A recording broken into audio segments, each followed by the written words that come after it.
Hello everyone, I welcome you all to this incredible platform of इंडोलॉगर्स।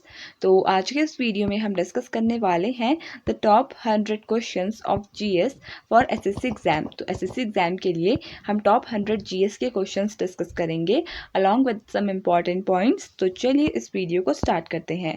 First question है हमारा, which planet in the solar system is known as the morning star, यानी सुबह का तारा यानी कि भोर का तारा। राइट आंसर हो जाएगा ऑप्शन सी, यानी कि वीनस। तो वीनस हमारे प्लैनेट का, हमारे सोलर सिस्टम का एक ऐसा प्लैनेट है जिसे मॉर्निंग और इवनिंग स्टार के नाम से जाना जाता है। Venus appears in the eastern sky before sunrise and, तो सनराइज से पहले ये ईस्टर्न स्काई में देखा जाता है और सनराइज के बाद ये देखा जाता है वेस्टर्न स्काई में कभी कभी। तो इसलिए इसे मॉर्निंग और इवनिंग स्टार कहा जाता है।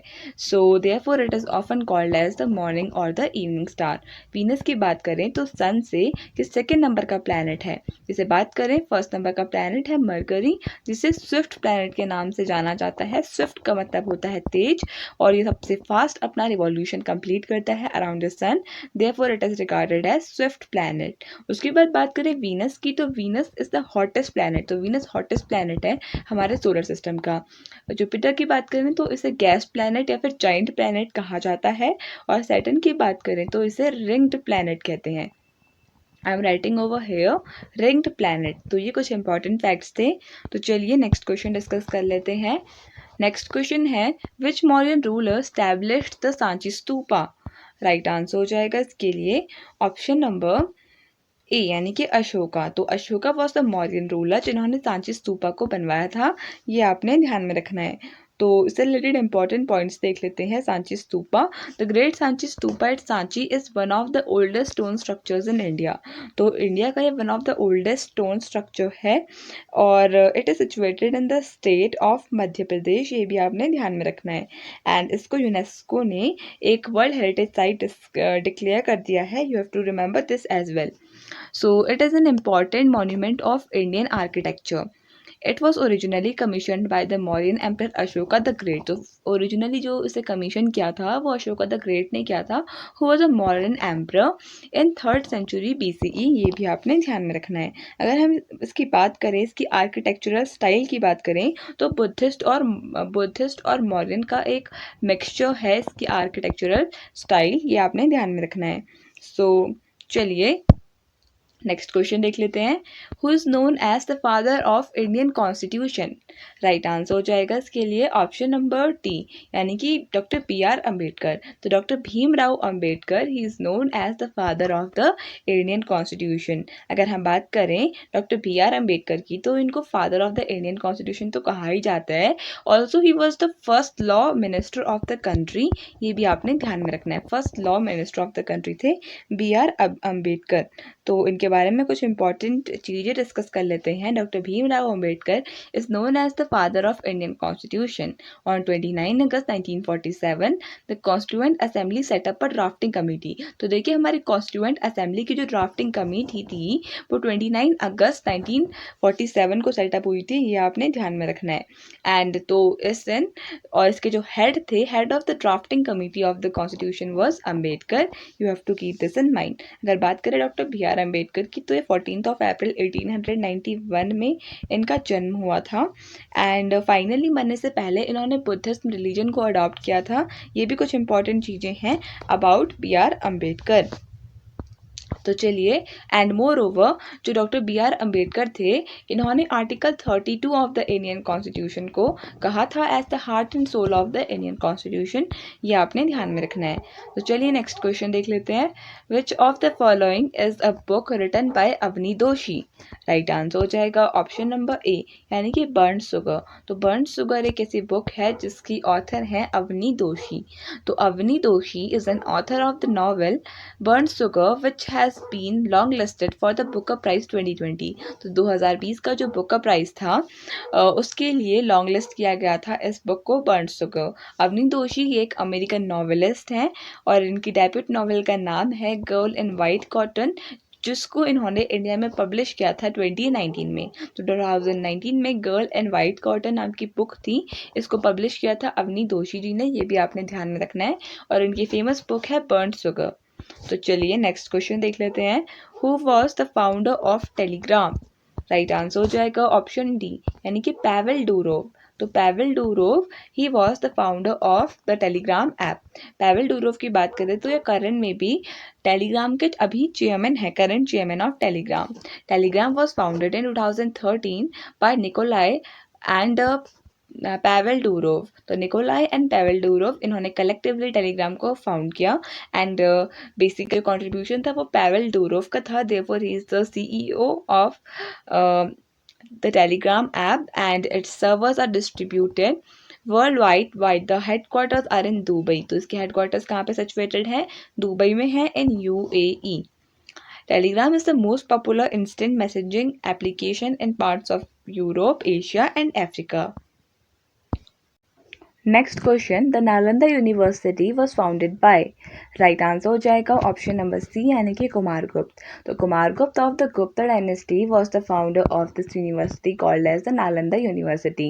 Nalanda Mahavihara was founded by Kumaragupta, यानी कुमारगुप्त ने नालंदा विश्वविद्यालय की स्थापना की थी in the 5th century CE. It was patronised by various rulers including king Harshavardhana. तो किंग हर्षवर्धन ने जो नॉर्थ इंडिया के काफ़ी इंपॉर्टेंट और स्ट्रॉन्ग रूलर थे, तो इन्होंने पैट्रोनाइज किया नालंदा को, और पाल रूलर्स ने भी नालंदा यूनिवर्सिटी को पैट्रोनाइज किया अलॉन्ग विद सम स्कॉलर्स। ये आपने ध्यान में रखना है। इसके अलावा नॉर्थ इंडिया में एक और यूनिवर्सिटी फेमस थी जिसका नाम था तक्षशिला यूनिवर्सिटी। तो तक्षशिला यूनिवर्सिटी करंट में पाकिस्तान के एरिया में है एंड तक्षशिला यूनिवर्सिटी इसके जो फाउंडर थे उनका नाम था भरत। ये आपने ध्यान में रखना है। Bharat king was the founder of this university and he name this university. इनके जो किंग भरत थे उनके जो बेटे तक्ष थे उनके नाम पर ही तक्षशिला यूनिवर्सिटी रखा गया। ये आपने ध्यान में रखना है। और कौटिल्य जिनको विष्णुगुप्त यानी कि विष्णुगुप्त या फिर चाणक्य के नाम से जाना जाता है कौटिल्य को, he was also a professor in this university called as the Takshashila university. And अगर हम बात करें चाणक्य की तो इनकी फेमस बुक्स हैं अर्थशास्त्र एंड चरक। नेक्स्ट क्वेश्चन देख लेते हैं। Who drafted the objective resolution of the preamble? Right answer हो जाएगा ऑप्शन डी, यानी कि Pandit Jawaharlal Nehru.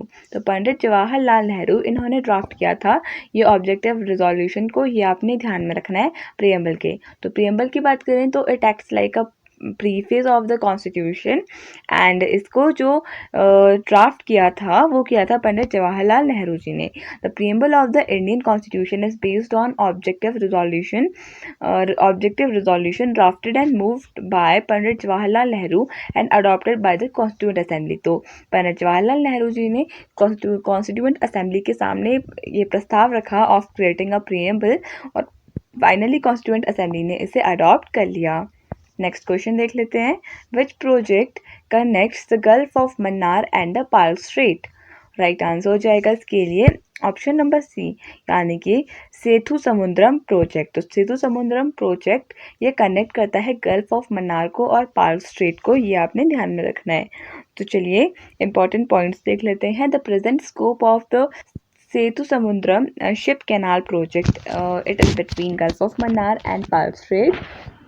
It involves initial capital dredging and subsequent periodic maintenance dredging of a 12-meter deep canal across the Rameshwaram Island and the shallow narrow waters between the Gulf of Mannar and the Pearl Strait. तो अगर ऐसा question आए कि what is a kind of strait, तो कौन सी straight India और श्रीलंका के बीच में है, तो आंसर हो जाएगा इसके लिए park straight connects India and Sri Lanka. अगर हम बात करें स्ट्रेट की तो straight is a kind of narrow body, एक नैरो वाटर बॉडी होती है स्ट्रेट जो दो लार्जर बॉडीज को कनेक्ट करती हैं। तो एक ऐसी स्मॉल वाटर बॉडी जो दो बड़ी वाटर बॉडीज को कनेक्ट करें उसको हम कहते हैं straight. And park straight is between India and Sri Lanka. और अगर हम बात करें कौन सा एक छोटा आइलैंड प्रेजेंट है बिटवीन इंडिया एंड श्रीलंका के बीच में, तो राइट आंसर हो जाएगा इसके लिए रामेश्वरम आइलैंड। नेक्स्ट क्वेश्चन देख लेते हैं। ब्लीचिंग पाउडर जिसका फॉर्मूला होता है CaOCl2। Bleaching powder is used in drinking water as an. Right answer हो जाएगा इसके लिए ऑप्शन नंबर बी यानी कि डिसइंफेक्टेंट की तरह ट्रीट करते हैं ब्लीचिंग पाउडर को for the cleansing of water, यानी कि एक डिसइंफेक्टेंट एक ऐसी चीज़ होती है, कैसा मटेरियल होता है जिसको यूज़ किया जाता है जर्म्स को मारने के लिए जो वाटर में प्रेजेंट होते हैं. So it is used for the disinfection of water in the treatment process. The chlorine released in this by bleaching powder kills pathogens. Pathogens मतलब जो डिजीज कॉजिंग ऑर्गेनिजम्स होते हैं उनको पैथोजन कहा जाता है. और जो CaOCl2 में जो क्लोरीन Cl2 क्लोरीन गैस बनती है ये किल करती है इन पैथोजेंस को. The residual effect of this chlorine protects water from getting infected with pathogens. Next question. Gulf of Mexico and the Atlantic Ocean are joined by which strait? Right answer हो जाएगा इसके लिए ऑप्शन नंबर सी यानी कि straight of Florida. तो straight of Florida ये join करती है गल्फ ऑफ मैक्सिको को और अटलांटिक ओशन को, ये आपने ध्यान में रखना है. इसके अलावा अगर हम बात करें गल्फ ऑफ मलाका, तो गल्फ ऑफ मलाका ये वर्ल्ड की लॉन्गेस्ट स्ट्रेट है, ये भी आपने ध्यान में रखना है, longest straight of the world. So straight of Malacca. अगर हम बात करें गल्फ ऑफ फ्लोरिडा की, तो ये गल्फ प्रेजेंट है between Mexico and Atlantic ocean. Gulf of Mexico is connected to Atlantic by straits of Florida between Cuba and the US strait of Florida, ये आपने ध्यान में रखना है. और अगर बात करें स्ट्रेट ऑफ मलाका की, तो इसकी जो लेंथ है वो 800 किलोमीटर्स है और ये साउथ चाइना सी और अंडमान सी को कनेक्ट करती है. South China sea and the Andaman sea, ये आपने ध्यान में रखना है. तो चलिए नेक्स्ट क्वेश्चन देख लेते हैं. Who was the chairman of the House Committee of the Constituent Assembly of India?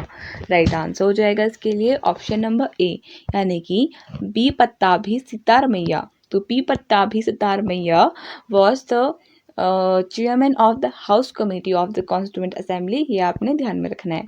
अगर हम बात करें कॉन्स्टिट्यूएंट असेंबली की, तो ये फॉर्म हुई थी ऑन 6 दिसंबर 1946 में और इसकी फर्स्ट मीटिंग हुई थी 9 दिसंबर 1946 में, ये आपने ध्यान में रखना है. The chairman of the house committee of the constituent assembly of India was B Pattabhi Sitaramayya और ये इंडियन नेशनल कांग्रेस के एक मेंबर रह चुके थे. He was a constituent assembly member elected from the Madras province. तो मद्रास प्रोविंस से इन्हें इलेक्ट किया गया था. He stood for election against Subhash Chandra Bose, however he lost the election and तो ये कुछ एक्स्ट्रा इन्फॉर्मेशन दी है कि इन्होंने सुभाष चंद्र बोस के अगेंस्ट इलेक्शन लड़ा था जिसमें ये हारे थे. बट यहाँ पे जो मेन टॉपिक है that is he was the chairman of the house committee of the constituent assembly and he was a member of Indian National Congress. Next question. Which amendment act of the Indian Constitution introduced the panchayats? Right answer हो जाएगा इसके लिए option number A यानी कि 73rd amendment act of the Indian constitution के under जो पंचायत हैं उनको इंट्रोड्यूस किया हमारे कॉन्स्टिट्यूशन में. So option A will be the correct answer. 73rd constitutional amendment act of 1992 के under the act added part 9 to the constitution the panchayat. तो part 9 को ऐड किया इसने, द पंचायत इसका नाम है, and also added the 11th schedule.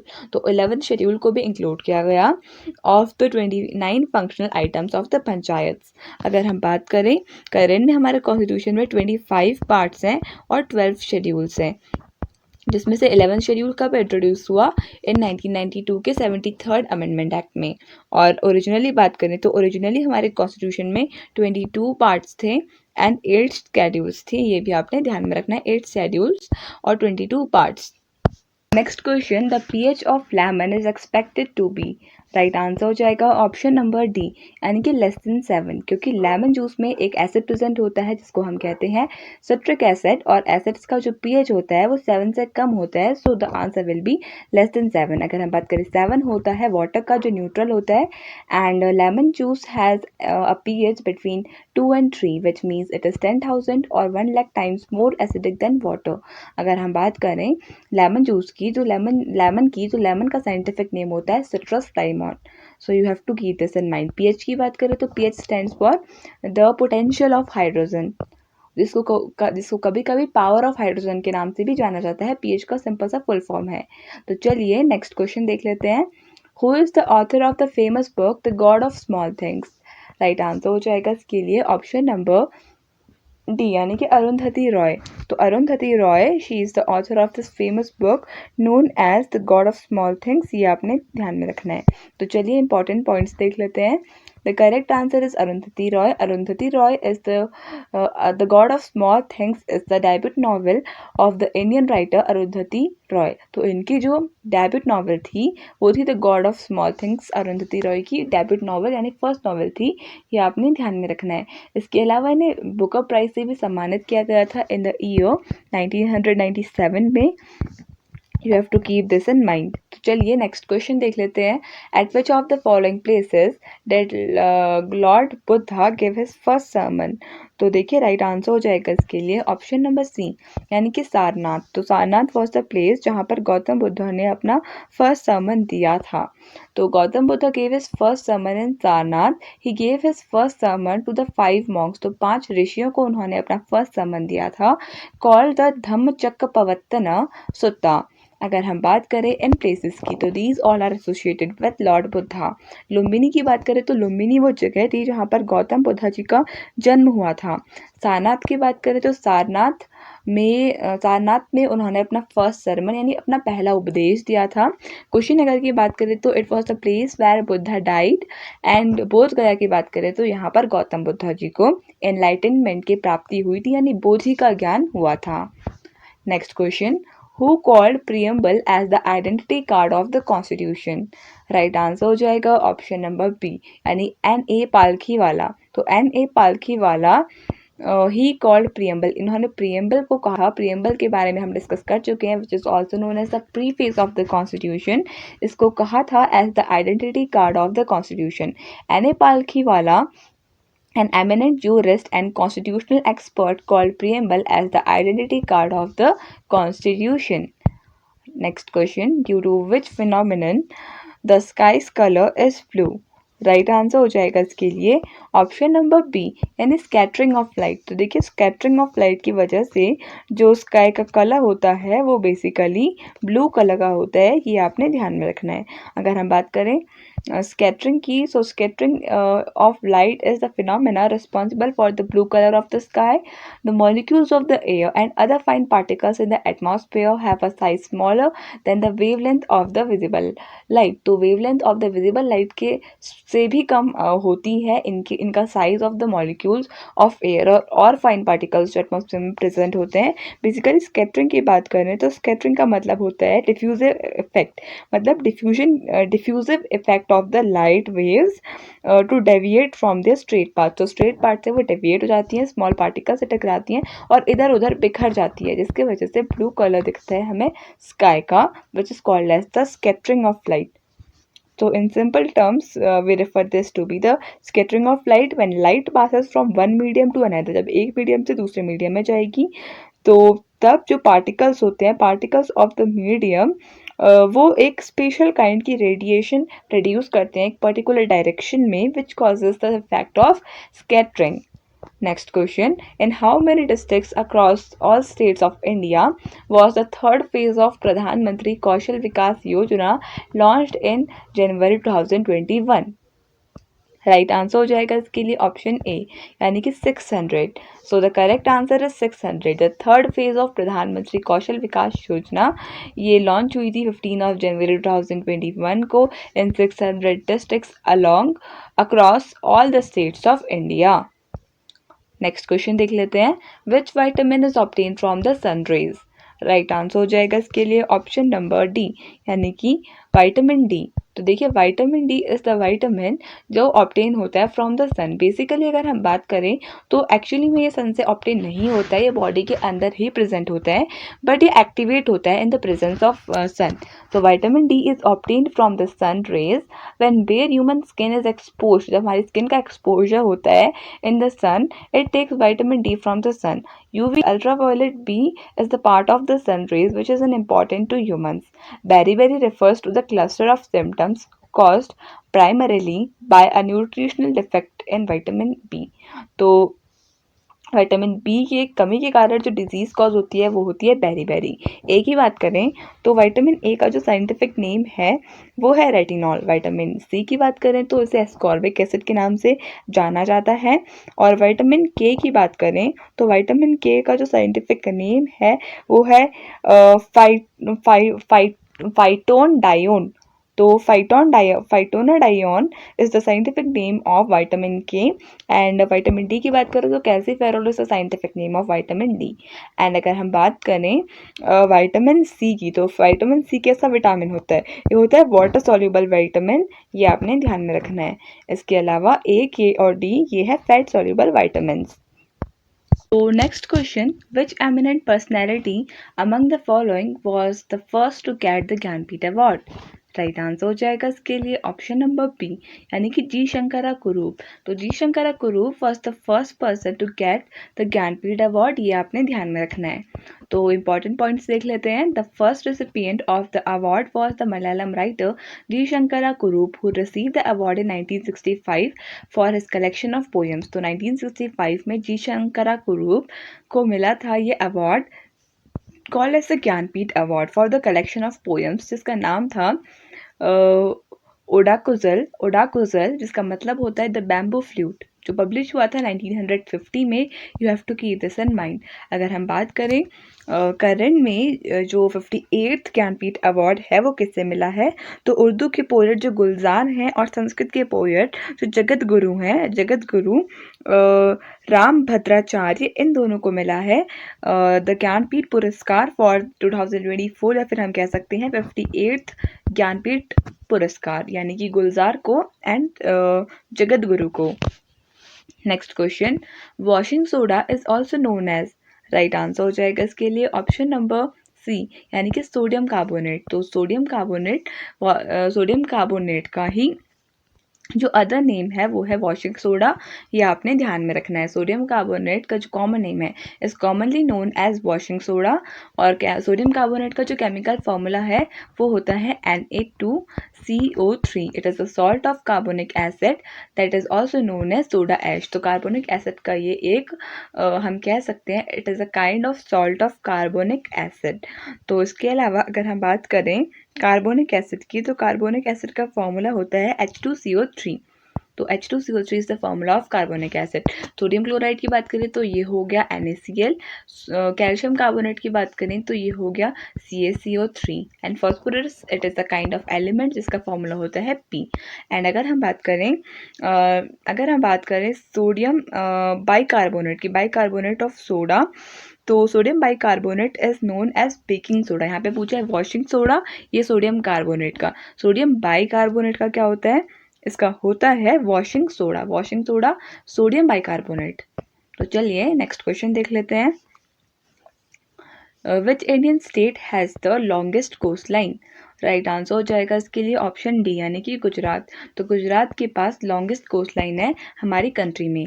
Shortest coast line की बात करें तो गोवा के पास है हमारी कंट्री में। जो state with the shortest coast line it is Goa, ये आपने ध्यान में रखना है।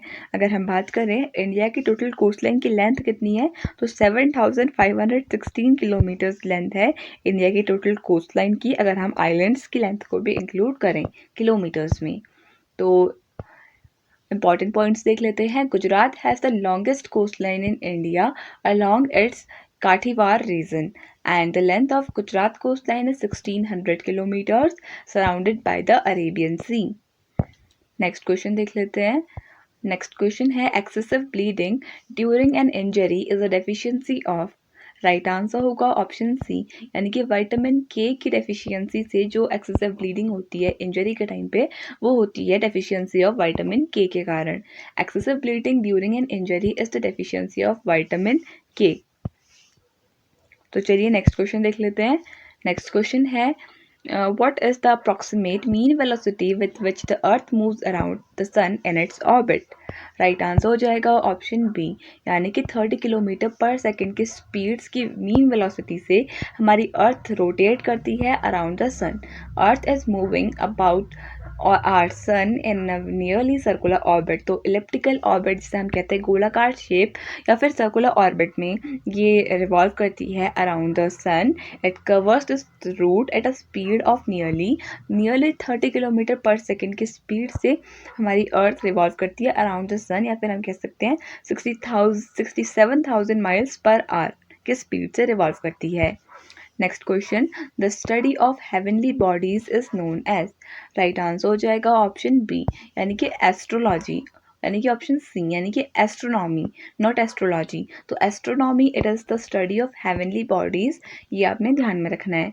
तो astronomy is the study of sun, moon, stars, planets, comets, gas, galaxies की जो स्टडी होती है उसे एस्ट्रोनॉमी के नाम से जाना जाता है। The first heavenly body that was discovered by man was the moon. और फर्स्ट जो हेवनली बॉडी को मैन ने डिस्कवर किया वो था मून। ये भी आपने ध्यान में रखना है, जो हमारी अर्थ की नेचुरल सैटेलाइट है। Next question, who started the Marathi newspaper Bombay दर्पण इन 1832। तो 1832 में बॉम्बे दर्पण नाम का जो अखबार था वो किसने शुरू किया था। राइट आंसर हो जाएगा ऑप्शन डी यानी कि बाल शास्त्री जम्भेदकर जी ने स्टार्ट किया था ये न्यूज़पेपर, जिसका नाम था बॉम्बे दर्पण। तो Bal Shastri Ambedkar is widely considered to be the first journalist and the editor of Marathi language. First journalist और एडिटर मराठी लैंग्वेज के बाल शास्त्री जम्भेदकर जी को कंसिडर किया जाता है। He started a weekly Bombay दर्पण इन 1832 and Digdarshan in 1840, the former being of the first Marathi newspaper. His many works include the books in history and math for children। तो history और math की books भी include करते होते हैं, लिखी हैं, मतलब बाल शास्त्री अम्बेडकर जी ने इनकी बुक्स हैं हिस्ट्री और मैथ्स के लिए, जो बच्चों के लिए हिस्ट्री और मैथ की किताबें भी इन्होंने लिखी हैं। नेक्स्ट क्वेश्चन देख लेते हैं, which fibre is used in bullet proof windows. Right answer हो जाएगा इसके लिए ऑप्शन नंबर सी यानी कि पॉलीकार्बोनेट। तो पॉलीकार्बोनेट नाम का फाइबर यूज़ किया जाता है बुलेट प्रूफ विंडोज़ बनाने के लिए, यानी बुलेट प्रूफ खिड़कियों को बनाने के लिए इस फाइबर का इस्तेमाल किया जाता है। तो Lexan is a type of polycarbonate. तो इस पॉलीकार्बोनेट का नाम है Lexan. It is a thermosetting polymer composed of carbonate groups. They are hard and are observably transparent. This is the reason why a laminated polycarbonate lexan is used for making the bulletproof glass. Next question, which of the following crops is harvested in the rabi season?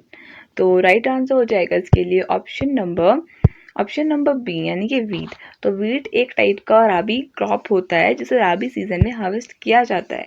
तो major rabi crop in India are wheat followed by barley, mustard, sesame and peas. Next question, the Securities and Exchange Board of India, that is SEBI, was established as a statutory body in। Right answer होगा option D यानी कि 1992 में SEBI का formation हुआ था। So securities and exchange board of India SEBI was established as a statutory body in 1992. SEBI is the regulator of the securities market in India. SEBI के headquarter situated हैं मुंबई में, और इसके करंट में जो चेयरमैन हैं वो है मिसेस मधाबीपुरी बच। तो currently she is the chairman of SEBI. SEBI stands for the Securities and Exchange Board of India, established in 1992. Next question देख लेते हैं, at which place does Alaknanda and Bhagirathi meet and take the name Ganga. Right answer हो जाएगा option number A यानी कि देवप्रयाग। तो देवप्रयाग में Alaknanda river and Bhagirathi river मिलती हैं, और उसके बाद इनके जो संगम है उसको गंगा के नाम से जाना जाता है। So at Devprayag river, Alaknanda and Bhagirathi confluence forms Ganga river. Next question, which is the northernmost point of India? Right answer हो जाएगा ऑप्शन ए यानी कि सियाचिन ग्लेशियर। तो सियाचिन ग्लेशियर इंडिया का नॉर्दर्न मोस्ट पॉइंट है। The northernmost point of India is located in the state of Jammu and Kashmir. The point is known as Indira Col. इसकी exact location है Indira, east of Indira Col Siachen glacier. तो east of Indira Col पे Siachen glacier present है। तो ये भी आपने ध्यान में रखना है, जो इंडिया का और वर्ल्ड का हाईएस्ट बैटल फील्ड भी है Siachen glacier. Next question, who was the first European traveller who discovered New Zealand. Right answer हो जाएगा इसके लिए ऑप्शन ए यानी कि एबल टैस्मैन। तो Abel Tasman was the European traveller जिन्होंने न्यूजीलैंड को डिस्कवर किया था। बात करें वास्को डी गामा की, तो ये इन्होंने इंडिया को डिस्कवर किया था, मार्को पोलो ने चाइना को डिस्कवर किया था और क्रिस्टोफर कोलंबस ने डिस्कवर किया था America. The first European to sight New Zealand was a Dutch explorer Abel Tasman. He was on an expedition to discover a great southern continent, the Great Southland, that was believed to be rich in minerals. तो ये खोज में तो निकले थे the great south land की, जो माना जाता था कि रिच है मिनरल्स में, लेकिन ये पहुंच गए न्यूजीलैंड पे। और कौन थे ये? एबल टैस्मैन, जिन्होंने न्यूजीलैंड को खोजा था। So next question, which cells in our body are popularly known as the soldiers of the human body? Right answer हो जाएगा ऑप्शन सी, यानी कि वाइट ब्लड सेल्स। तो white blood cells are popularly known as the soldiers of the human body, ये आपने ध्यान में रखना है। White blood cells provide human immunity to our body, तो हमारी बॉडी को ये इम्यूनिटी प्रोवाइड करते हैं। They help in fighting against diseases, infections, allergies and foreign particles. These cells keep our body safe and healthy. तो ये sales जो foreign particles होते हैं, डिजीज कॉजिंग ऑर्गेनिजम्स होते हैं, उनको किल करते हैं और हमारी बॉडी को हेल्दी रखने में हेल्प करते हैं। White blood cell is called as the soldier of the human body के नाम से जाना जाता है, यानी मानव शरीर के सैनिक कहा जाता है वाइट ब्लड सेल्स को। अगर हम बात करें इनकी एवरेज लाइफ टाइम का स्पैन क्या होता है, तो 12 से लेकर 20 डेज तक का होता है इनका लाइफ स्पैन। अगर हम बात करें रेड ब्लड सेल का लाइफ स्पैन, तो अराउंड 120 डेज का होता है रेड ब्लड सेल का लाइफ स्पैन, ये भी आपने ध्यान में रखना है। तो चलिए next question, blue coloured glass is obtained by adding which substance? Right answer हो जाएगा ऑप्शन नंबर ए, यानी कि कोबाल्ट ऑक्साइड। तो कोबाल्ट ऑक्साइड को ऐड करने पर जो ब्लू कलर के ग्लासेस होते हैं, ब्लू कलर का जो कांच होता है, नीले रंग का कांच होता है, वो ऑब्टेन होता है कोबाल्ट ऑक्साइड को ऐड करने से। सो कोबाल्ट ऑक्साइड और cobalt carbonate when added to the glass gives the blue colour. Cobalt oxide की बात करें तो इसका फॉर्मूला होता है CO3O4। So this is the formula of cobalt oxide. Next question, what is the study of fungus called? Right answer हो जाएगा option number C, यानी कि माइकोलॉजी। तो फंगस की जो स्टडी है उसको माइकोलॉजी कहा जाता है। So option C will be the correct answer. Mycology is the branch of biology concerned with the study of fungi including the genetic and biochemical properties of their taxonomy. Taxonomy is the study of classification of things. And अगर हम बात करें physiology की, तो physiology एक branch होती है biology की जो डील करती है with the normal fluctuation of living organism and their parts. तो normal fluctuation of the organism और उनके पार्ट्स की जो स्टडी होती है वो होती है फिजियोलॉजी। तो अगर हम बात करें फ्रेनोलॉजी की, तो phrenology it is the detailed study of the shape and size of the cranium as supposed indication of the character and mental abilities।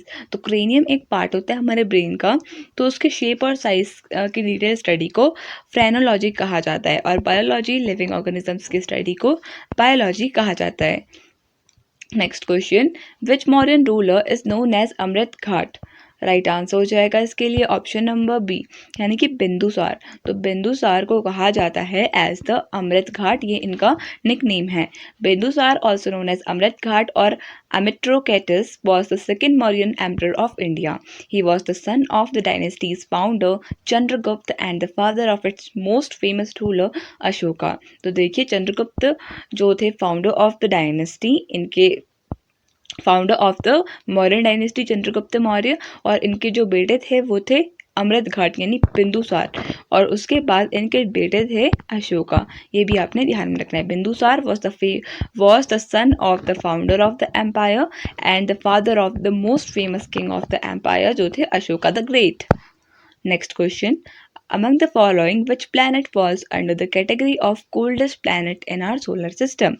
तो राइट आंसर हो जाएगा इसके लिए ऑप्शन नंबर बी, यानी कि नेपच्यून। तो नेपच्यून हमारे सोलर सिस्टम का कोल्डेस्ट प्लैनेट, यानी इसे आइस प्लैनेट के नाम से भी जाना जाता है, ये आपने ध्यान में रखना है। So Neptune is the coldest planet of our solar system because it is very far away from the sun and sun is our primary heat source. Therefore a planet with a greater distance from sun would be the coldest one. Neptune की बात करें तो इसे ice जाइन के नाम से जाना जाता है। Next question, which Upaveda deals with art and music? Right answer है ऑप्शन बी यानी गंधर्व वेद। तो गंधर्व वेद एसोसिएटेड है with the art and music से। तो अगर हम बात करें गंधर्व वेद की तो it is the Upaveda of the Samaveda. तो सामवेद का ही एज अ सब पार्ट हम इसे कह सकते हैं, which is associated with the musical rhythms, intonation and different ways of chanting the mantras. Next question, dash is the instrument which helps in measuring the magnitude of the earthquake. Right answer हो जाएगा option number C यानी कि Richter scale. तो Richter scale एक ऐसा instrument है जो help करता है इन measuring the magnitude of the earthquakes. The Richter scale measures the magnitude of the earthquake, कि वो अर्थक्वेक कितना पावरफुल है। It is measured using seismometer से मेजर किया जाता है which produces a seismograph. And a Richter scale is normally numbered between 1 to 10, though there is no upper limit. तो 1 to 10 तक इसे रेट किया जाता है, स्केल किया जाता है, जबकि इसकी कोई अपर लिमिट नहीं हो सकती, but still it is named from 1 to 10. Next question, which is the southern most point of India? Right answer हो जाएगा ऑप्शन नंबर बी यानी कि इंदिरा पॉइंट। तो इंदिरा पॉइंट हमारी कंट्री का सदर्न मोस्ट पॉइंट है। Indira point is the southern most point of India. It is situated in the great Nicobar group of islands. Indira Point is not visible today because it was submerged under the sea in 2004 tsunami में ये submerge हो गया था, but ये India का सबसे southern most point था, ये आपने ध्यान में रखना है, बट आज की डेट में ये विजिबल नहीं है। Next question, who established the Indian Home Rule Society in London? Right answer हो जाएगा ऑप्शन नंबर सी यानी श्यामजी कृष्ण वर्मा। तो श्यामजी कृष्ण वर्मा इन्होंने स्टैब्लिश की थी इंडियन होम रूल सोसाइटी को लंदन में स्टैब्लिश किया था। So Shyamji Krishna Varma establish the Indian Home Rule Society in London. It was an organisation which was founded in 1905 में फॉर्म हुआ था। It aim to promote the cause of self rule in British India. तो self rule को promote करने के लिए home Rule society बनी थी, इंडियन होम रूल सोसाइटी बनी थी लंदन में। तो it was founded with the help of other Indian nationalists such as Bhikaji Kama, S.R. Rana, Dadabhai Naroji, etc., who were the present in Britain at this time. तो ये भी आपने ध्यान में रखना है। इंडियन होम रूल सोसाइटी बनाई थी श्यामजी कृष्ण वर्मा जी ने in London. Next question, who among the following discovered the stethoscope? Right answer हो जाएगा ऑप्शन ए यानी रेने लेनेक। तो Rene Laennec was the person जिन्होंने स्टेटोस्कोप को डिस्कवर किया था। So Rene Theophile Hyacinthe Laennec was a French physician who in 1816 invented the stethoscope. Using the new instrument, he investigated the sounds made by the heart. तो इसकी वजह से जो sounds made by the heart और lungs की जो sounds थी that can be determined that his diagnosis were supported by the observations made during the autopsies. तो अगर हम बात करें रेने लेनेक की, तो इन्होंने डिस्कवर किया था या फिर इन्वेंट किया था स्टेटोस्कोप को, ये आपने ध्यान में रखना है। W.C. रॉन्गटन ने एक्सरे को डिस्कवर किया था। एंड हैंस बर्गर की बात करें तो इन्होंने अल्ट्रासाउंड को डिस्कवर किया था। And Robert Hooke he discovered what? He discovered the first sales.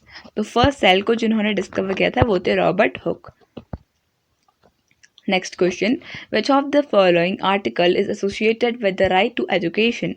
Right answer हो जाएगा ऑप्शन ए यानी आर्टिकल 21A। तो आर्टिकल 21A के under right to education provide किया गया है to each and every individual, to each and every child of the country. तो ये भी आपने ध्यान में रखना है। The constitution 86th amendment act of 2002 inserted Article 21A in the Constitution of India to provide free and compulsory education of all children in age group of 6 to 14 years as a fundamental right. तो 6 से लेकर 14 years तक के बच्चों के लिए free and compulsory education का provision like government in such a manner as the state may by law determine. Next question देख लेते हैं। Which port is said to be developed as the first green port of India? Right answer हो जाएगा option D यानी Haldia port. तो Haldia port को consider किया को डेवलप किया गया है as the first green port of India. Haldia has become the first green port of the country after a biodiesel dispensing unit was inaugurated in it. तो ये आपने ध्यान में रखना है। अगर हम बात करें बाकी अदर पोर्ट्स की जो यहाँ पे मेंशन्ड हैं तो इनके बारे में डिस्कस कर लेते हैं। सबसे पहले कांडला पोर्ट की बात करें तो ये गुजरात में प्रेजेंट है, जिसको दीनदयाल पोर्ट के नाम से भी जाना जाता है। Deendayal port is also known as Kandla port और ये गुजरात में सिचुएटेड है। बात अगर हम करें पैरादीप पोर्ट की तो ये ओडिशा में सिचुएटेड है and Port Blair Andaman and Nicobar islands में। You have to keep this in mind. तो चलिए नेक्स्ट क्वेश्चन देख लेते हैं। तो नेक्स्ट क्वेश्चन है which was the first country to have a preamble at the beginning. Right answer हो जाएगा ऑप्शन नंबर डी यानी अमेरिका। तो America was the first country जिसने प्रीएम्बल को अपने कॉन्स्टिट्यूशन के एज अ फर्स्ट पेज रखा था, यानी फर्स्ट प्रीएम्बल क्रिएट किया था वर्ल्ड में। ये आपने ध्यान में रखना है। The American constitution was the first to begin with a preamble. Many countries including India followed this practice. The term preamble refers to the introduction और प्रीफेस ऑफ द कॉन्स्टिट्यूशन। हम कंप्लीट वीडियो पे discuss कर चुके हैं preamble के ऊपर, अगर आपने नहीं देखी है तो आप देख सकते हैं। And we have covered each and every aspect in that video related to preamble. Next question देख लेते हैं।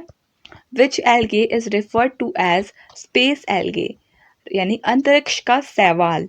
एल्गे को कहते हैं हिंदी में शैवाल। तो राइट आंसर हो जाएगा ऑप्शन नंबर सी यानी कि क्लोरेला वल्गेरिस। तो Chlorella vulgaris is the name of the algae, जिसको स्पेस एल्गे कहा जाता है। Chlorella is known as space alga. It is used for the consumption of carbon dioxide के कंजम्पशन के लिए provided by the astronauts and production of oxygen in the spacecraft. तो देखिए ये CO2 को कंज्यूम करती है और O2 को रिलीज करती है as a by product spacecraft में। तो इसे स्पेस एल्गे कहा जाता है, क्लोरेला वल्गेरिस एल्गे को। Next question, the finance commission is constituted under which article. तो राइट आंसर हो जाएगा ऑप्शन नंबर बी यानी article 280 of the Indian constitution के अंडर फाइनेंस कमीशन को कॉन्स्टिट्यूट किया गया है हमारे कॉन्स्टिट्यूशन में। ये आपने ध्यान में रखना है। तो अगर हम बात करें the finance commission is constituted by the president under article 280 of the constitution. You have to keep this in mind. इसके अलावा अगर हम बात करें मेनली इसके वर्क की, तो इसका जो मेन ऑब्जेक्टिव है फाइनेंस कमीशन का, to give its recommendation of distribution of tax revenues. तो distribution of tax revenue between union and state. तो central government and state government के बीच में जो डिस्ट्रीब्यूशन ऑफ टैक्सेस हैं, टैक्स रेवेन्यू है, वो इंक्लूड किया गया है इसमें। ये आपने ध्यान में रखना है। अगर हम बात करें और आर्टिकल्स की, लाइक आर्टिकल 245, तो आर्टिकल 245 ये राइट देता है to the parliament to make laws. तो लॉज बनाने का right for a particular territory, that parliament में make laws for the whole, पूरी कंट्री के लिए या फिर किसी special part of the territory के लिए भी रूल्स बना सकते हैं, लॉज बना सकते हैं। या फिर स्टेट को भी कुछ पावर देता है कि वो अपने स्टेट के कुछ पार्ट, किसी पार्ट के लिए लॉज बना सकते हैं। आर्टिकल 226 की बात करें तो आर्टिकल 226 राइट देता है हाई कोर्ट्स को कि वो रिट को इशू कर सकते हैं। ये आपको ध्यान में रखना है। और आर्टिकल 270 की बात करें तो आर्टिकल 270 ये कहता है दैट टैक्सेस ऑन इनकम, तो इनकम के ऊपर taxes other than agricultural income के अलावा जितने भी टैक्सेस हैं वो लगने चाहिए और गवर्नमेंट को उसे कलेक्ट करना चाहिए और डिस्ट्रीब्यूट करना चाहिए between union and state government. ये सिंपल वर्ड्स में आपको ध्यान में रखना है। This is mentioned in article 270। Next question देख लेते हैं। Who was the author of the famous book sipahi mutiny and the revolt of 1857। Right answer हो जाएगा ऑप्शन नंबर डी यानी कि R.C. मजूमदार। तो R.C. Majumdar was the author of the book sipahi mutiny the revolt of 1857. So the book The Sepoy Mutiny and the Revolt of 1857 was written by Ramesh Chandra Mazumdar. According to him, the revolt of 1857 was neither national nor a war of independence. Next question. The impression of an image persists on the retina for about a second.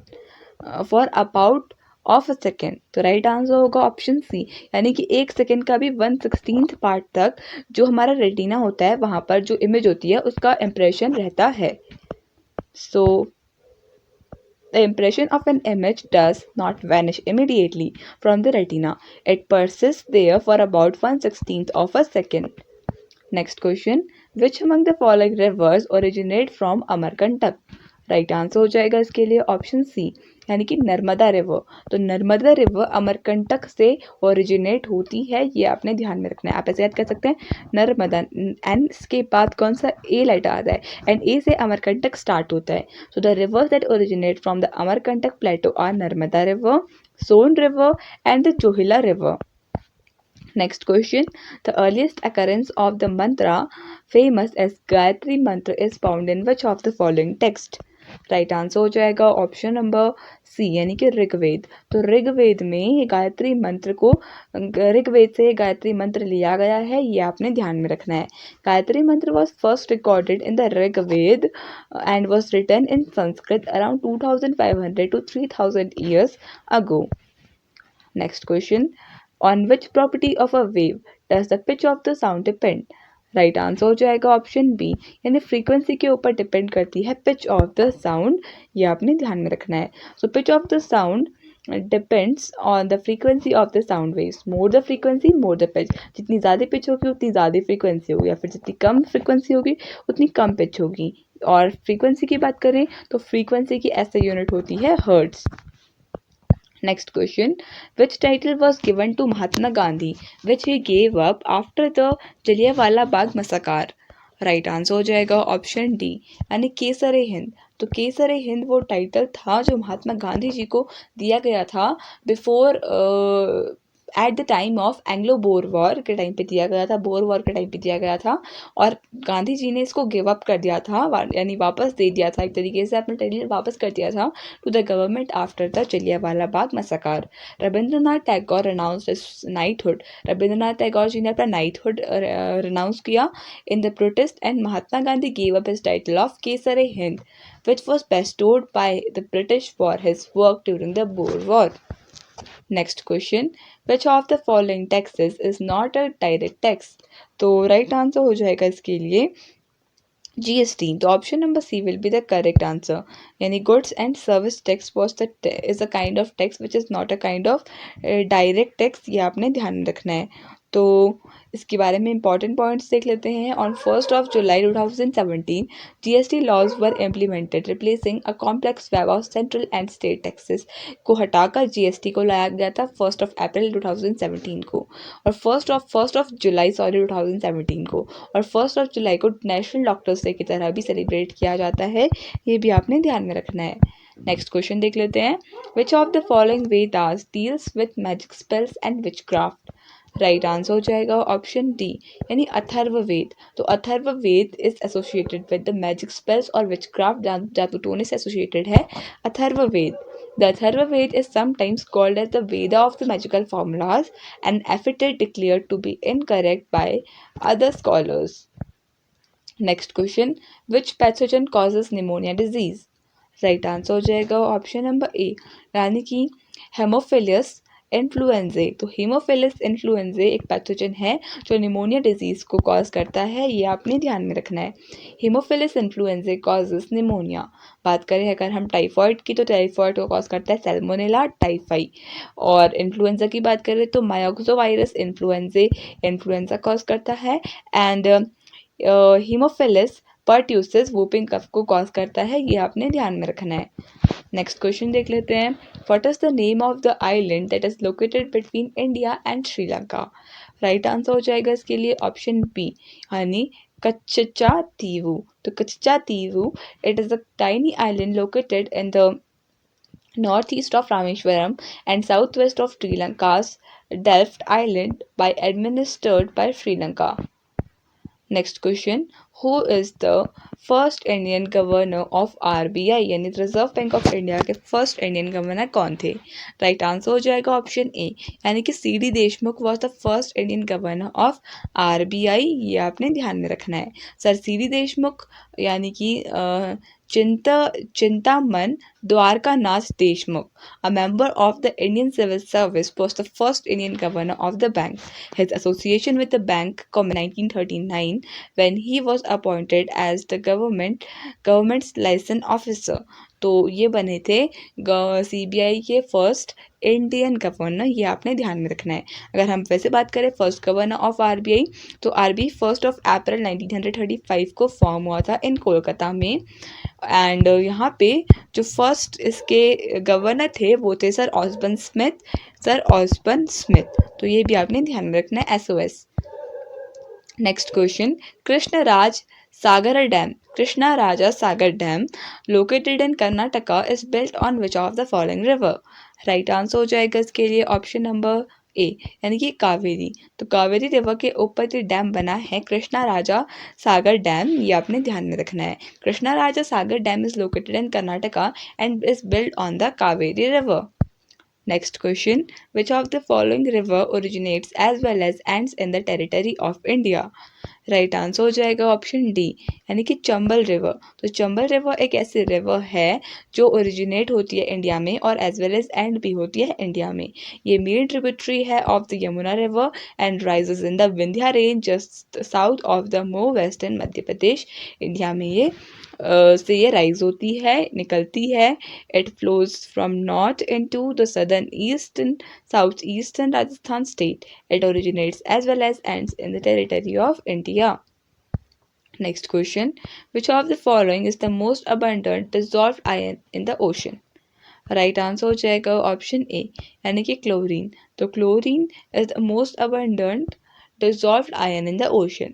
There are 6 abundant ions sea water contains. sea water में 6 abundant ions जो हैं वो हैं chloride ion Cl negative and sodium Na positive and sulfate SO4 2 negative, magnesium Mg2 positive and calcium Ca2 positive and potassium के positive. तो ये कुछ 6 abundant ions है जिसमें सबसे ज़्यादा अमाउंट पे क्लोराइड आयन है।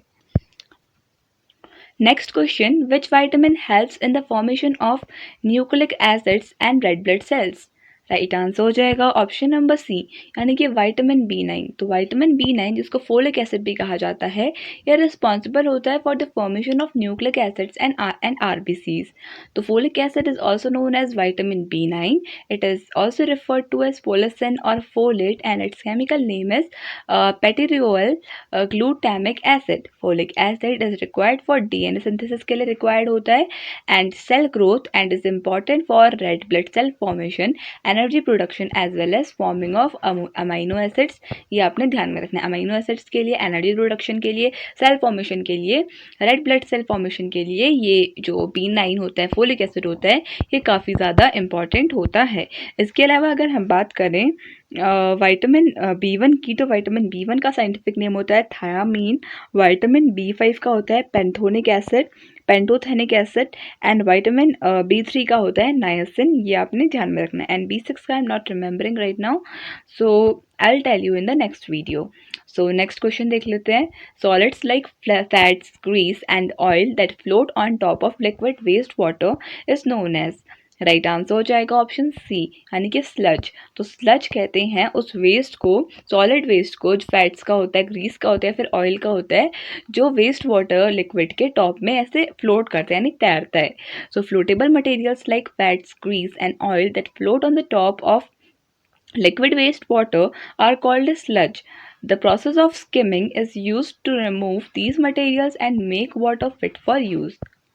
Next question, which of the following is called as the mother of Indian revolution? Right answer हो जाएगा मैडम भिकाजी कामा। तो madam Bhikaji Cama she is known as the mother of Indian revolution. So Madam Kama is known as the mother of the revolutions of India. Bikaji Kama is also known as Madam Kama, and because of her contribution to the Indian freedom movement, is recognized as the mother of Indian revolution. Next question, how does the increase in the temperature of the medium affect the speed of sound? Right answer हो जाएगा option B, यानी कि increase. तो अगर temperature जो होता है वो इंक्रीज़ करता है, तो जो स्पीड ऑफ साउंड होती है वो भी इंक्रीज़ करती है इन अ मीडियम, ये आपने ध्यान में रखना है। Temperature is also a condition that affects the speed of sound. Heat like sound is a form of kinetic energy होती है एक टाइप की, और हमें पता है कि अगर हम हीट को बढ़ाएंगे, टेम्परेचर बढ़ाएंगे, तो काइनेटिक एनर्जी के मॉलिक्यूल्स तेज चलेंगे, उनकी स्पीड बढ़ेगी।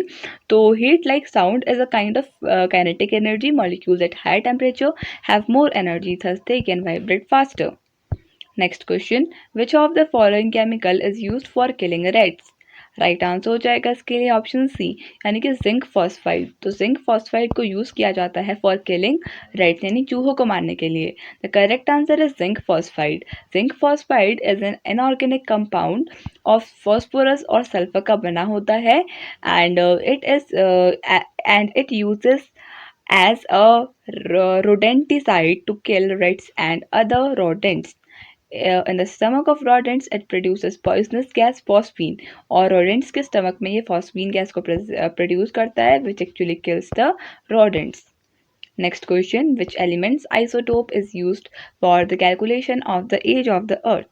राइट आंसर हो जाएगा इसके लिए ऑप्शन नंबर बी, यानी कार्बन। तो कार्बन के जो एलिमेंट के आइसोटोप्स होते हैं उनको यूज़ किया जाता है for calculating the age of the earth. Uranium lead dating is a radiometric dating method that uses the decay chain of uranium and lead for finding the age of the rocks. Next question, which viceroy is known as the father of Indian Railways? Right answer हो जाएगा इसके लिए option number B, यानी lord Dalhousie. Lord Dalhousie is known as the father of Indian railways. The correct answer is Dalhousie. Lord Dalhousie is served as the governor general of India from 1848 से लेकर 56 तक governor general रहे। इन्होंने India में railways को introduce किया। इनके time पे रेलवेज 16 अप्रैल 1853 को फर्स्ट ट्रेन चली थी इंडिया में, और ये इनके टाइम पीरियड के अंडर हुआ। So therefore he is known as the father of Indian railways. He is also said to have convince the British to introduce the railways. इन्होंने ही कन्विंस किया था ब्रिटिशर्स को to introduce the railways through his famous railway minutes of 1853, and thus he is regarded as the father of Indian railways. Next question, grey revolution is related to which of the following? Right answer हो जाएगा option number D, यानी fertiliser से associated है ये grey revolution. Grey revolution is related to increase fertiliser production. It is basically associated with the mal effects of the green revolution of India, focusing on what can happen if the new technology turns strong. Next question, which of the following is the currency of child? Right answer हो जाएगा option A, यानी कि peso. तो peso is the currency of Chile, ये आपने ध्यान में रखना है। The Chilean peso is the official currency of Chile. इसको चाइल्ड भी कहा जाता है। अगर हम बात करें कैपिटल की, तो capital of Chile is located in, तो capital of Chile is located in Santiago, ये आपने ध्यान में रखना है, Santiago. Next question, who among the following personalities founded the Poona Seva Sadan in 1909? Right answer हो जाएगा इसके लिए ऑप्शन नंबर ए, यानी कि जी K Deodhar.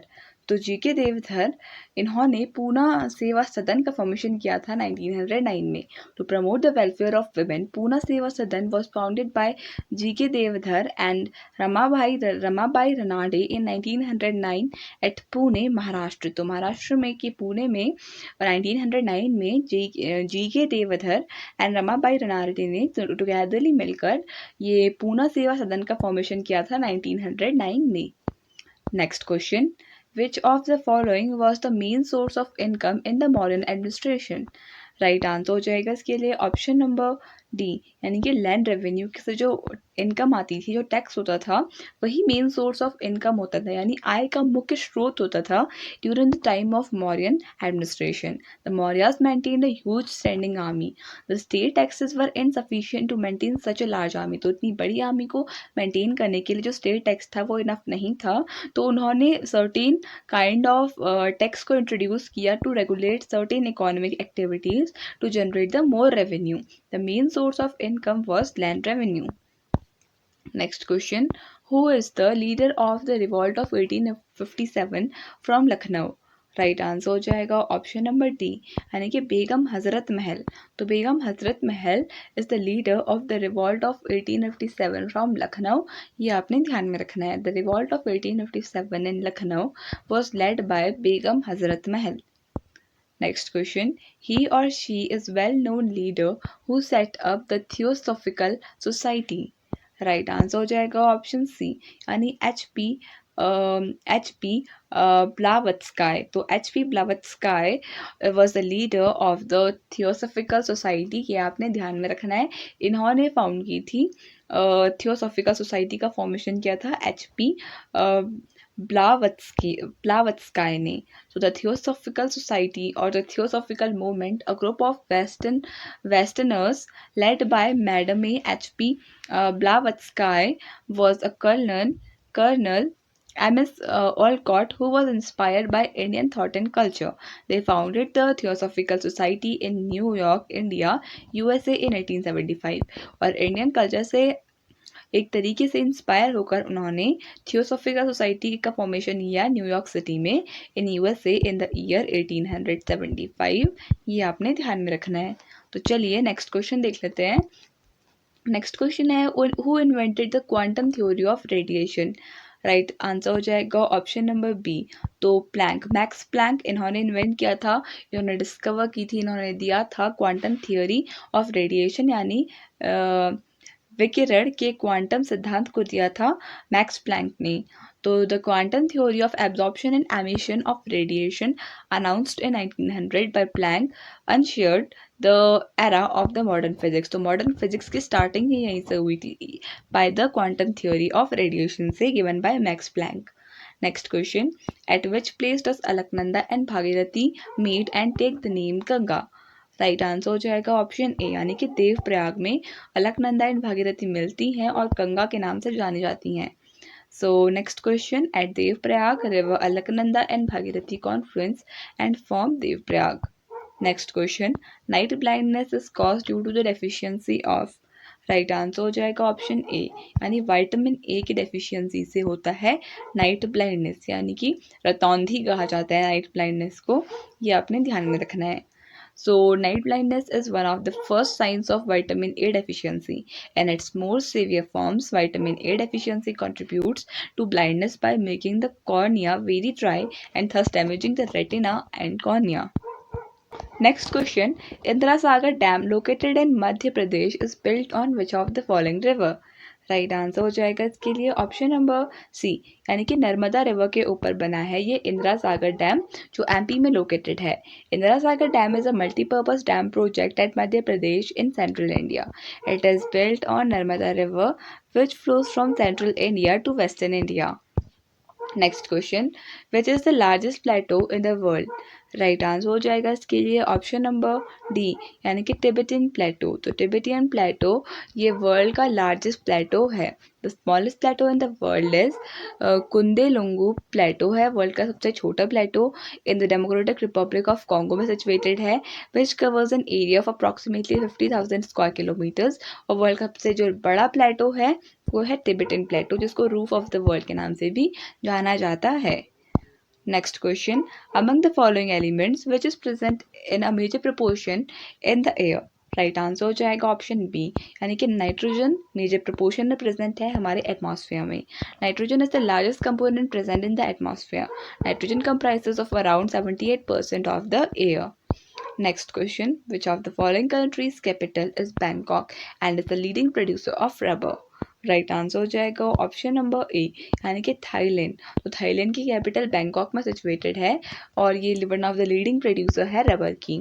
Thailand produced 4.75 million metric tons of natural rubber in the recent years. Next question, what is the Rigvedic name of Sutlej river. Right answer हो जाएगा इसके लिए ऑप्शन नंबर डी, यानी सुतुद्री रिवर। तो सतलज नदी का जो ऋग्वेदिक काल का जो नाम था वो था सुतुद्री, ये आपने ध्यान में रखना है। So Sutudri or the Satluj River is known as Satudru or Satudri. It is the easternmost tributary of Indus River. तो Indus River के एक tributary है ईस्टर्न, वो सबसे ईस्टर्न पार्ट में लोकेटेड है। The Bhakra Dam is built around the river Satluj to provide irrigation and other facilities to the states of Punjab, Rajasthan and Haryana. तो इसके ऊपर कौन सा डैम सिचुएटेड है? सतलज रिवर के ऊपर कौन सा डैम बना है? भाखरा डैम बना है, ये आपने ध्यान में रखना है. Next question.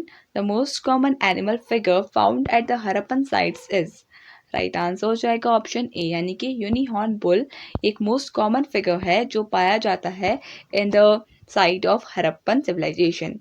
In the seals of Indus Valley civilization, the unicorn bull is depicted the highest number of times. Next question. White revolution is related to which of the following? Right answer हो जाएगा option A, यानी कि milk और dairy से associated है white revolution. So option A will be the correct answer. White revolution is the operation flood programme taken up by the Indian government.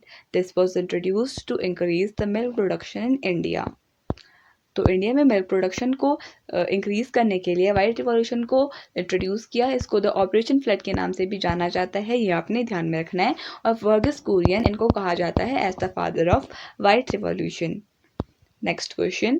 Rome the capital city of Italy is situated on the bank of which river? तो right answer हो जाएगा इसके लिए option number B, यानी कि Tiber. तो Tiber river के bank में रोम सिटी लोकेटेड है जो कैपिटल है इटली की. So was founded in 753 BC on the bank of the river Tiber which is about 25 kilometres लंबी है from the sea located at Austria.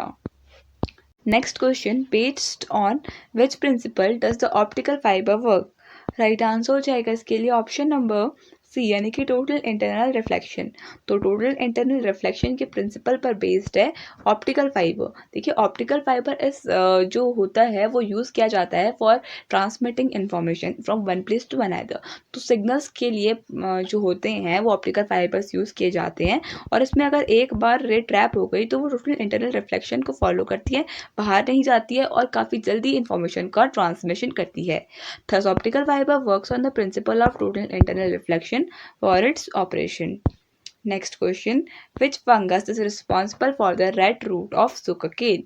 Right answer हो जाएगा ऑप्शन नंबर डी, यानी कि कोलेटोट्रिकम ट्रिकियम फेलिकेटम. तो this is the name of the fungus responsible for the red rot of sugar cane. तो sugar केन की जो रूट्स होती हैं वो कभी कभी रेड हो जाती हैं और उसमें जो फंगस लगता है उसका नाम है कोलेटोट्रिचियम trichum फेलिकेटम. So red rot or red root disease is caused by the fungus Glomerella tucumenensis and older name, और इसका जो older name है वो है Coletotrichum फेलिकेटम is still preferred by some pathologists.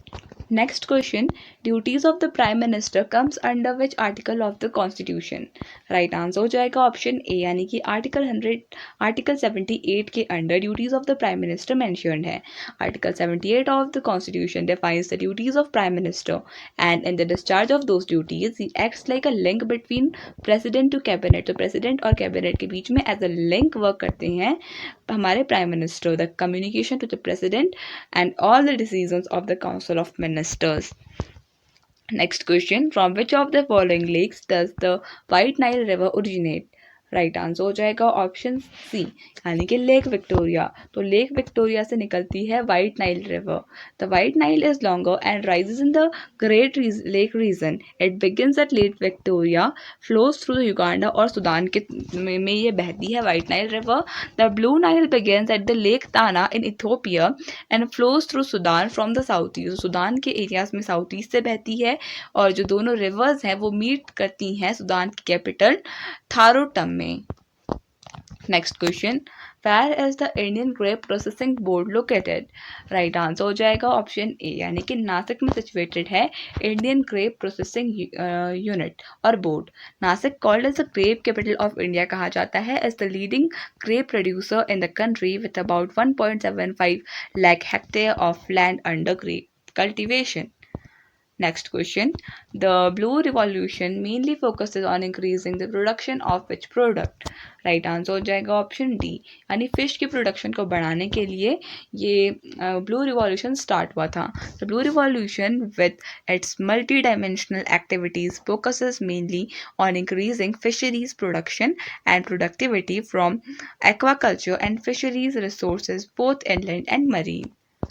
Next question देख लेते हैं। The famous Jog Falls also known as Gerosoppa Falls is located on which river. Right answer हो जाएगा इसके लिए ऑप्शन नंबर डी यानी शारावती। तो शारावती रिवर के ऊपर ये जॉग फॉल्स यानी जिनको गेरोसोपा फॉल्स भी कहा जाता है ये लोकेटेड है। Jog Falls is a waterfall on the Sharavati river located in Siddapur taluk Uttara Kannada district and its Uttar Kannada district and its viewpoint is located in Sagar Taluk, Shimoga district of Karnataka, India. It is the second highest plunge waterfall in India. Next question the script of the Indus valley civilisation was. Right answer हो जाएगा इसके option number D यानी अनडिसाइफरेबल यानी अभी तक Indus valley civilisation के script को हम जान नहीं पाए हैं। पीपल लिविंग इन हरप्पा और Mohenjodaro today are even more likely to be the inheritors of that civilization. तो नेक्स्ट क्वेश्चन देख लेते हैं। The Bakreshwar project is situated in which state. Right answer हो जाएगा इसके लिए ऑप्शन नंबर डी यानी वेस्ट बंगाल में ये बकरेश्वर प्रोजेक्ट सिचुएटेड है। Bakreshwar thermal power project under the West Bengal power development corporation limited. It is one of the most reliable and prestigious coal fired power plants in West Bengal and in India as well. Next question देख लेते हैं। Who is known as the father of green revolution in the world. Right answer हो जाएगा option number A यानी कि Norman Borlaug. तो Norman Borlaug is known as the father of green revolution in the world. ये आपने ध्यान में रखना है। Norman Ernest Borlaug was an American agronomist who led initiatives world wide that contributed to the extensive increases in agriculture production termed as the Green Revolution। और India की बात करें तो M S Swaminathan is known as the father of green revolution in India. Next question who was the president of Muslim League in 1930। Right answer हो जाएगा option number A यानी Mohammad Iqbal was the president of Muslim League in 1930। बात करें मुस्लिम league की तो 1906 में हुआ था इसका formation. Mohammad Iqbal was elected as the president of the Muslim League in 1930 at the Allahabad session. तो इलाहाबाद सेशन में 1930 में मोहम्मद इकबाल इनको इलेक्ट किया गया था as the president of the Muslim League. In his presidential address on 30 December 1930, Iqbal outlined a vision of an independent state for Muslim majority provinces in the northwestern India। तो 30 दिसंबर 1930 को मोहम्मद इकबाल जी ने इन्होंने एक विजन दिया था of creating a Muslim majority state को बनाने के लिए नॉर्थ वेस्टर्न पार्ट में, जिसको बाद में पाकिस्तान के नाम से जाना जाने लगा। Mohammad Iqbal is remembered for his famous poem और इनके फेमस पोएम के लिए इनको याद किया जाता है जिसका नाम है सारे जहां से अच्छा हिंदुस्तान हमारा। Sir Syed Ahmad Khan was the founder of the Aligarh movement at Aligarh. Next question who among the following annulled the partition of Bengal. Right answer हो जाएगा इसके लिए ऑप्शन नंबर ए यानी लॉर्ड हार्डिंज। तो 1905 में लॉर्ड कर्जन ने बंगाल का डिवीजन किया था और फाइनली इसे एनुअल किया था यानी फाइनली इसे रद्द किया था लॉर्ड हार्डिंज ने। So the partition was announced by the then Viceroy Lord Curzon on 19 July 1905 में अनाउंस हुआ था। Bengal was partitioned on 16 October 1905 में उसका पार्टीशन हुआ। स्वदेशी movement was launched to protect the partition of Bengal। In 1905 the Bang Bhang movement यानी Bang Bhang movement started in the whole country to protest against the partition of Bengal। को जो था उसको पूरी कंट्री में protest किया जा रहा था। After political opposition Lord Hardinge री इंटीग्रेटेड बंगाल ऑन 12 दिसंबर 1911 को। फाइनली लॉर्ड हार्डिंज ने री इंटीग्रेट कर दिया था बंगाल को।